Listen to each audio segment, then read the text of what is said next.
Hey guys, today we're going to talk about FIRE is not for everyone. FIRE is financially independent, retired early. Most of you guys knows who's watching the channel, right? Our channel is all about making money, saving money, and investing money, and eventually, leading to that financial independence, right?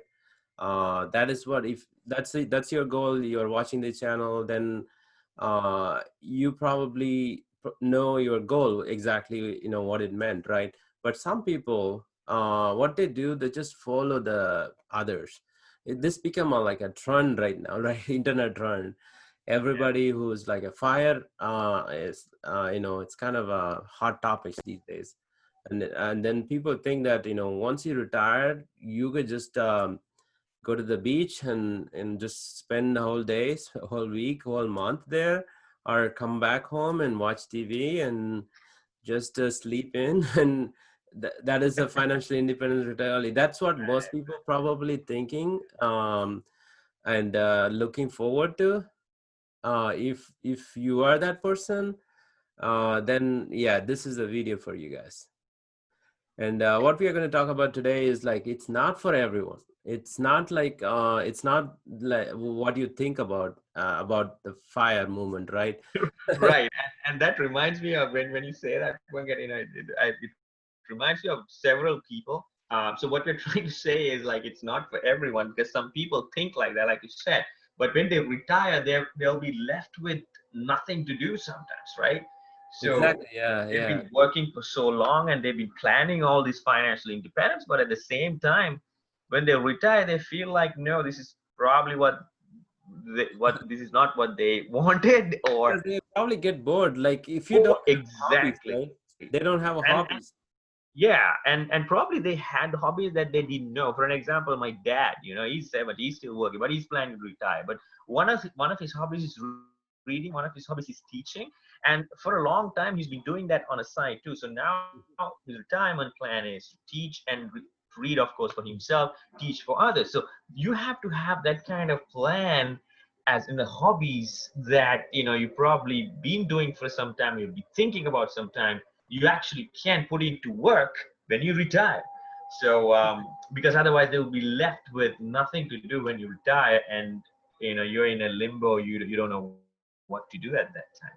And I had another family friend of ours too, been working for the military for so long and in the administrative side, and he's been planning his retirement to get engaged with the administrative side. So that's exactly what he's been doing even after 15 years after his retirement. Mm-mm. Yeah, so believe it or not, if you don't work, right? If you don't work, you have plenty of time in the day. Like your work, actually, full-time work takes a lot of your time. Right. Probably 8, 10 hours, 12 hours. Some people maybe more, but 10 to 10 hours, I would say, every day, right? Rest of the hours, like you have other things to do, sleep in and take care of family and other things. But 10 hours is almost it's a lot of time to kill if you don't have to do anything on that during that time, right? You can do so Yeah. much things, but what we are trying to say in this episode is to, like, don't follow the herd. Fire is for not for everyone.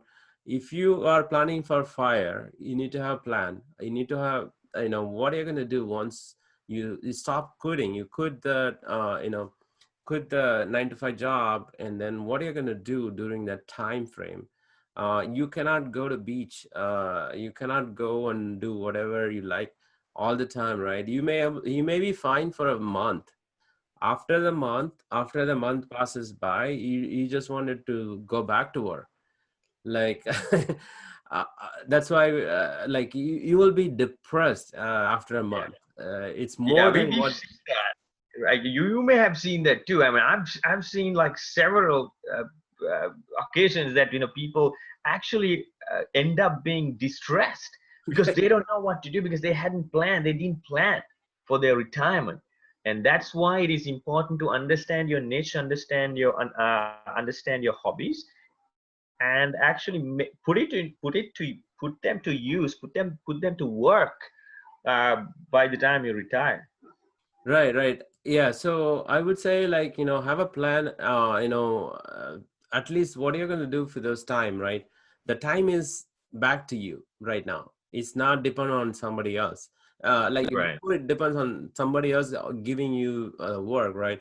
Now it's all you. You have to manage it.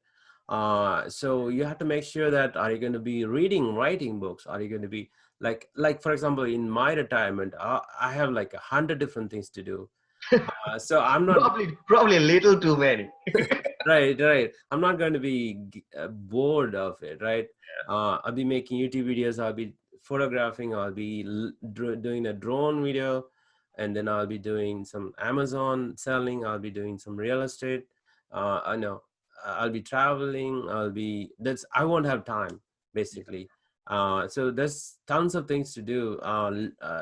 If you just have to list it up and what you're going to do, and maybe just start practicing before you go into fire, right? Start Right. maybe in the weekend, like, you don't have anything else to do, what you'll do.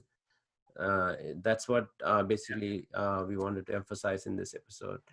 Probably you can get a hobbies. If you don't have any hobbies, get few hobbies, like a photography is a good one. Just mentally prepare, and meditation, yoga, to keep your mind clean and focused during that time. Yep. And maybe spending time with the family and others, and your kids, traveling Reading, plans. reading is Yeah, a great reading, writing books. thing, and right. Yes, exactly. Reading, writing, and because with that, even with that, you can actually help others too.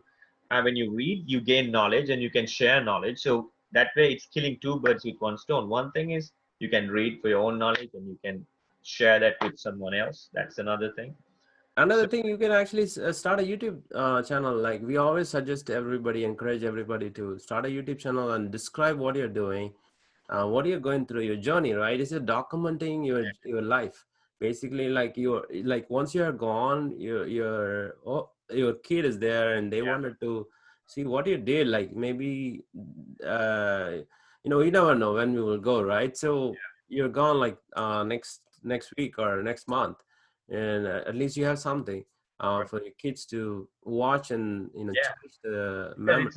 it's not like putting something on Facebook, because after 20 to even 50 years, right? You don't know where that post is. You put Right. right. For me, I sometimes I put things on Facebook, like my songs, and my cover songs, and all even the pictures, right?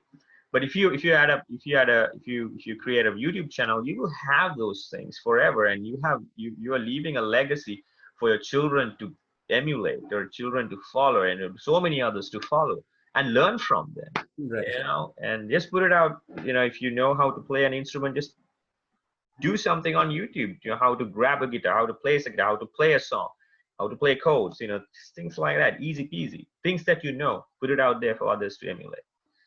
Right. Another thing you can do is, if you always enjoy, I always enjoy, I wanted to do, I don't enjoy, I don't know whether I would enjoy or not. I wanted to go and work as a barista, or like, as a, in the restaurant Yeah. somewhere. All right. I want to do that, but I don't have, right now I'm working on a better job, but I don't know if that, like, I wanted to work in Amazon, in the warehouses, right? I wanted to do some Uber. I want to do some Lyft, some, like, some of my, Yeah. those are my wish lists. So if you Yeah. have a wish list, if you want to create like 100 wish list, a bucket list, just Mhm. create it before you do the fire, right? So you have it ready, and Bucket you list. can knock that off. That's right. Bucket list. Yeah, man. I mean, you never know. I mean, I don't want to go too deep on that, but you never know what will happen, right? It's a little sensitive area. I don't want to go there, but still, you never know. Have a bucket list and just check Right. them off. And in no time, you'll be in your retirement and left wondering what to do next. So this episode is to avoid that happening. Exactly. Yeah, exactly. That's it. Hopefully you got some value out of this, and if you did, just hit the subscribe button, guys, and we will see you guys in the next video. Bye now.